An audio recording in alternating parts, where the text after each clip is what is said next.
Hello dear student, Shri coaching classes में आपका स्वागत है। आज इस वीडियो में हम पढ़ने वाले हैं कक्षा 12वीं का चैप्टर फर्स्ट और पार्ट 2। बच्चों यहाँ पे पार्ट 2 है। पिछली वीडियो में हमने पार्ट 1 में ठोस किसे कहते हैं, यह कितने प्रकार के होते हैं या इनको कितने प्रकारों में वर्गीकृत किया गया है, और उसमें से हमने क्रिस्टलीय ठोस की जो परिभाषा है और उसकी विशेषताओं को समझ लिया था और पढ़ लिया था। आज इस वीडियो में हम क्रिस्टलीय ठोस को कितने प्रकारों में बांटा गया है और उनको उदाहरण सहित हमें समझाना है, या फिर इसी प्रश्न को एनसीईआरटी में जो लिखा हुआ है कि अंतरकण बल के आधार पर क्रिस्टलीय ठोसों के वर्गीकरण की रूपरेखा दीजिए। तो क्रिस्टलीय ठोस के प्रकार, क्रिस्टलीय ठोसों को उनके अवयवी कणों के बीच उपस्थित बंधों के आधार पर निम्न प्रकारों में वर्गीकृत किया गया है। ठीक है, प्रकार हेडिंग डालेंगे आप क्रिस्टलीय ठोस के प्रकार और डैश लगा कर फिर लिखेंगे कि क्रिस्टलीय ठोसों को उनके अवयवी कणों के बीच। अब जो क्रिस्टलीय ठोस होते हैं, ठोस को हमने दो प्रकारों में बांट लिया था, क्रिस्टलीय ठोस और अक्रिस्टलीय ठोस। क्रिस्टलीय ठोस बच्चों यहाँ पर 4 प्रकार के होते हैं और उनको किस आधार पर बांटा है, तो उन जो परमाणु या अणु होते हैं उनके बीच में कौन सा बंध उपस्थित है, उस बंध के आधार पर आयनिक जो क्रिस्टलीय ठोस हैं उनको 4 प्रकारों में बांटा गया है, जिसका नाम है पहला आयनिक क्रिस्टल, दूसरा आणविक क्रिस्टल, जिसका तीसरा जो है वो सहसंयोजी क्रिस्टल और चौथा है धात्विक क्रिस्टल। तो इनके आपको इंग्लिश नेम भी देख लेना है एक बार। आयनिक क्रिस्टल को बोलते हैं आयोनिक क्रिस्टल या आयनिक, बच्चों यहाँ पर ठोस भी कह सकते हैं आयनिक ठोस। आणविक क्रिस्टल को बोलते हैं बच्चों यहाँ पर मॉलिक्यूलर ठोस, और सहसंयोजी को बोलते हैं कोवेलेंट ठोस, और धात्विक को बोलते हैं मेटेलिक ठोस। तो इस प्रकार से अगर हम यहाँ पे सभी के पहले अक्षर लें तो आई, एम और सी और एम, तो आई एम सी एम यहाँ पे एक ट्रिक बन जाती है जिससे आपको क्रम से इनके नाम याद हो जाएंगे। चलिए अब हम एक एक करके सबको समझते हैं और शुरू करते हैं इस वीडियो से। तो देखिए, आयनिक क्रिस्टल क्या होते हैं। आयनिक, जैसा कि उसके नाम से समझ में आ रहा, ये आयनिक क्रिस्टल ऐसे क्रिस्टल होते हैं जो धनायन और ऋणायन से मिलकर बने होते हैं। आयनिक क्रिस्टलों में धनायन और ऋणायन का होना जरूरी है। तो ऐसे क्रिस्टल बच्चों किस किस के बीच बनेंगे, जो धातु हों और जो अधातु हों। धातुएं धनायन बनाती हैं और अधातुएं ऋणायन बनाती हैं। इस प्रकार से धातु और अधातुओं की क्रिया से क्या बनेगा, एक आयनिक क्रिस्टल बनेगा। तो देखिए, ऐसे क्रिस्टलीय ठोस, अब इनकी जो परिभाषा होगी, इसमें आयनिक क्रिस्टल है तो आयनिक बंध होगा, आयनिक यौगिक होंगे, इस प्रकार के यौगिक।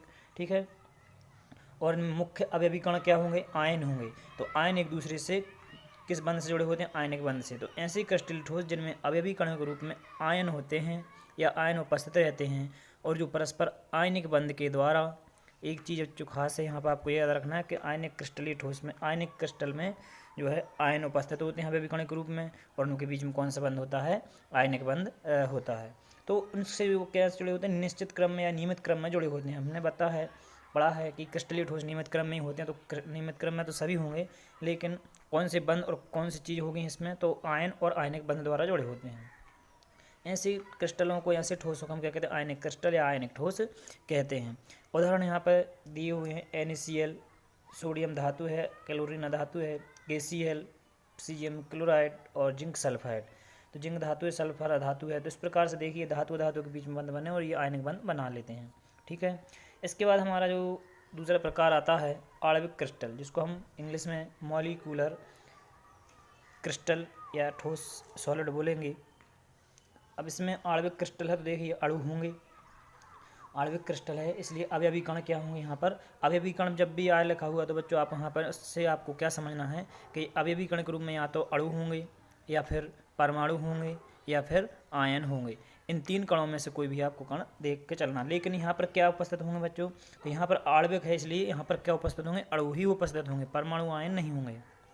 ठीक है, और इनके बीच में बंध कौन सा होगा, तो आणविक क्रिस्टल में बच्चों जो अणु होते हैं, अणुओं के बीच में या तो ध्रुवल वान डेर वाल्स बंध पाया जाता है या फिर हाइड्रोजन बंध पाया जाता है। तो ऐसे क्रिस्टलीय ठोस जिनमें अवयवी कणों के रूप में अणु उपस्थित रहते हैं और जो परस्पर वान डेर वाल्स बंध या फिर हाइड्रोजन बंध द्वारा नियमित क्रम में जुड़े रहते हैं, आणविक क्रिस्टल कहलाते हैं।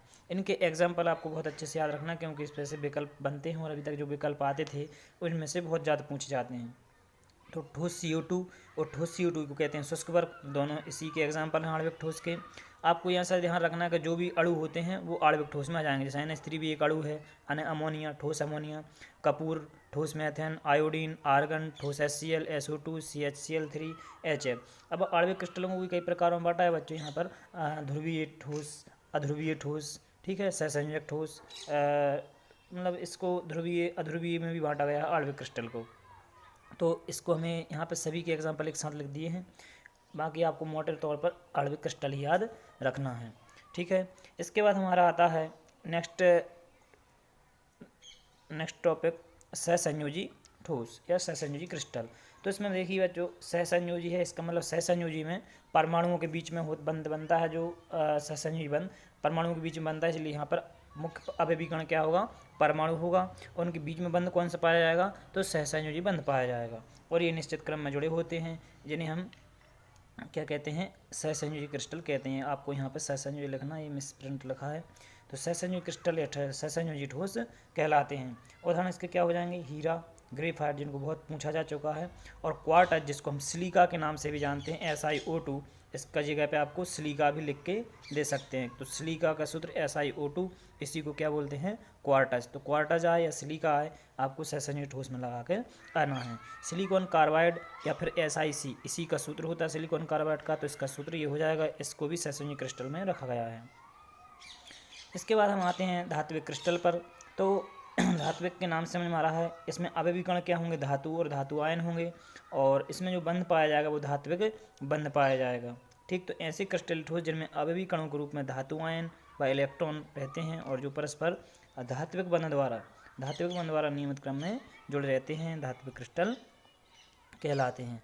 अब धात्विक क्रिस्टल है बच्चों, इनमें धातु तो जरूर उपस्थित होंगी। तो जितनी भी धातुएं होती हैं, कुछ एग्जांपल यहाँ पर ले लें, क्योंकि NCERT में इनको दिया गया है, इससे आपको धातुएं भी याद रहे। वैसे सभी धातुएं जाती हैं इसके अंतर्गत, लेकिन कुछ खास जो उनके नाम आप याद रख सकते हैं। कॉपर है, जिंक है, सोडियम है, एल्युमिनियम है, रुबिडियम है, टिन है, ठीक है, कांसा है, और सभी धातुओं और मिश्र धातुएं जो इनसे मिलकर बनी होती हैं धातुओं से एक दूसरे से, तो मिश्र धातुएं भी इसके अंतर्गत आएंगी, और जितनी भी धातुएं हैं वो सब धात्विक क्रिस्टल में आ जाती हैं।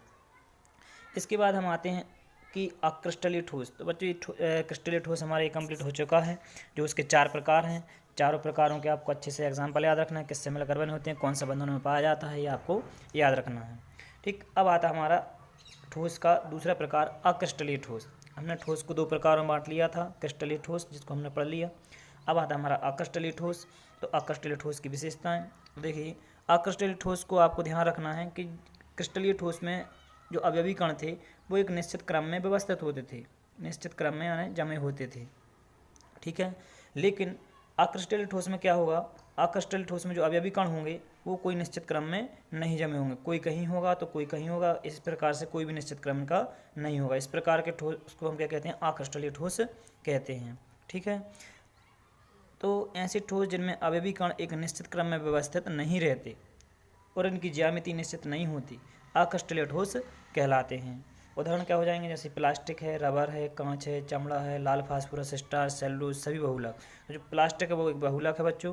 तो इस प्रकार के जितने भी बहुलक आते हैं, पॉलीमर, पॉलीथीन, ये सब इसके जाएंगे किसके अंतर्गत, अक्रिस्टलीय ठोस के अंतर्गत, ठीक है। तो इसके बाद हम आते हैं अक्रिस्टलीय ठोसों की विशेषताओं पर। अक्रिस्टलीय ठोसों की क्या विशेषताएँ हैं, तो इनकी एक निश्चित ज्यामिति नहीं होती, मतलब फिक्स नहीं रहता, और इनमें जो अवयवीकरण है एक निश्चित क्रम में व्यवस्थित नहीं होते हैं, और यह समदैशिक होते हैं, मतलब हम किसी भी दिशा में इसमें जाएं तो इनके जो तनाव है, इनमें जो आघात वर्धनीयता है, इनका अपवर्तनांक है, ऊष्मा है, विद्युत चालकता है, ये सभी गुण सभी दिशा में समान होते हैं। समदैशिक मतलब सभी दिशा में कैसे होते हैं, समान होते हैं। किसी भी दिशा में जाएँ तो इनके जो गुण होंगे वो समदैशिक होते हैं, और इस प्रकार के गुणों को समदैशिकता कहते हैं। और यह चौथा पॉइंट है कि यह छद्म ठोस होते हैं। छद्म ठोस का मतलब बच्चों जो अति मतलब इस प्रकार से हमें लगता है कि ठोस हैं, लेकिन वो वास्तव में इतने ठोस नहीं होते, वो मुलायम टाइप के होते हैं, और इसलिए छद्म ठोस या स्यूडो ठोस इनको कहते हैं, क्योंकि ये अति सीधे द्रव हैं, ये ठोस नहीं होते, लगता है हमें, क्योंकि द्रव ही जो है जमकर क्या हो जाता है, ठोस रूप में हो जाता है। जैसे कि कांच, इसका सबसे अच्छा एग्जाम्पल है कांच। कांच को आप जानते हैं कि ठोस होता है, लेकिन ये वास्तव में ठोस नहीं है, ये अति सीधे द्रव है जो बहुत ज़्यादा ठंडा करके उसको बनाया गया है। अब अगर खिड़की दरवाजों को कांच के जो रहते हैं, विंडो देखेंगे, तो ऐसा नहीं कि एक साल में, कई सालों बाद उनमें होता क्या है, ऊपर की तरफ वो पतला पड़ जाता है कांच और नीचे की तरफ मोटा हो जाता है, क्योंकि वो नीचे धीरे धीरे नीचे की तरफ बहता हुआ आता रहता है। उसमें बहुत कम बहाव होता है, बहुत धीमे धीमे बहता है, इसलिए हमें समझ में नहीं आता। लेकिन आप बहुत सालों बाद जब देखेंगे तो उसमें आपको ऊपर पतला और नीचे मोटा कांच हो जाता है, ये देख सकते हैं। ठीक है, तो इस प्रकार से अतिशीत द्रव होते हैं। ये प्रश्न आ सकता है कि अतिशीत द्रव होते हैं कांच, और भी नाम दे सकते हैं, प्लास्टिक। तो इस प्रकार से आप ध्यान रखना। तो इनके जो गलनांक क्वथनांक है वो निम्न होते हैं, किससे, क्रिस्टलीय ठोसों से। और उनके अवयवी कणों के मध्य में प्रबल आकर्षण नहीं होता है, क्योंकि ये इतने ज़्यादा ठोस नहीं होते। यह दृढ़ व असंपीड़ित नहीं है, मतलब यह ना तो मजबूत होते हैं ना इनको हम दबा सकते हैं। ठीक है, इनको मतलब बच्चों दबा सकते हैं, असंपीड़ित नहीं है मतलब दबा सकते हैं, संपीड़ित का मतलब होता है दबा सकते हैं। ठीक है, और यह ऊष्मा और विद्युत के कुचालक होते हैं। आप जानते हैं कांच है, प्लास्टिक है, ये सब आकृष्टलीय ठोस हैं और ये ऊष्मा के कुचालक भी होते हैं। तो इस प्रकार से बच्चों यहाँ पर ये आकृष्टलीय ठोसों की विशेषताएं भी आपने पढ़ ली। इसके बाद आपके लिए एक होमवर्क का प्रश्न है कि क्रिस्टलीय और आकृष्टलीय ठोसों में अंतर। तो हमने तीनों आपको विशेषताएं सभी लिखवा चुके हैं, उन्हीं से आपको उसके सामने जो सही अंतर हो तो इस प्रकार से आप लिख सकते हैं। ठीक है, जैसे कि यह ऊष्मा और विद्युत के कुचालक हैं आकृष्टलीय ठोस, तो क्रिस्टलीय में आप लिख देंगे कि यह कुचालक होते हैं, तो सुचालक होते हैं। क्रिस्टलीय ठोस कैसे होंगे, सुचालक, और आकृष्टलीय कुचालक। इसके अलावा इसमें नहीं लगा है दृढ़ व असंपीड़ित नहीं होते, उसमें लिख देंगे दृढ़ व असंपीड़ित होते हैं। इनमें अवयवी कणों के मध्य आकर्षण प्रबल नहीं होता है, इनमें क्रिस्टलीय में होता है। इनके निम्न होते हैं क्वथनांक गलनांक उनके उच्च होते हैं। ठीक है, यह छद्म ठोस है, वो वास्तविक ठोस हैं। तो आपने उसकी विशेषताएं पढ़ी हैं, उन्हीं से देख के आप इनके अंतर बना सकते हैं। 8 अंतर यहाँ पर लगभग आपके बन सकते हैं। तो आज का वीडियो बच्चों में यहीं पर समाप्त करते हैं और मिलते हैं नेक्स्ट वीडियो में। तब तक बन रही हमारे चैनल श्री कोचिंग क्लासेस बेगमंज पर। धन्यवाद।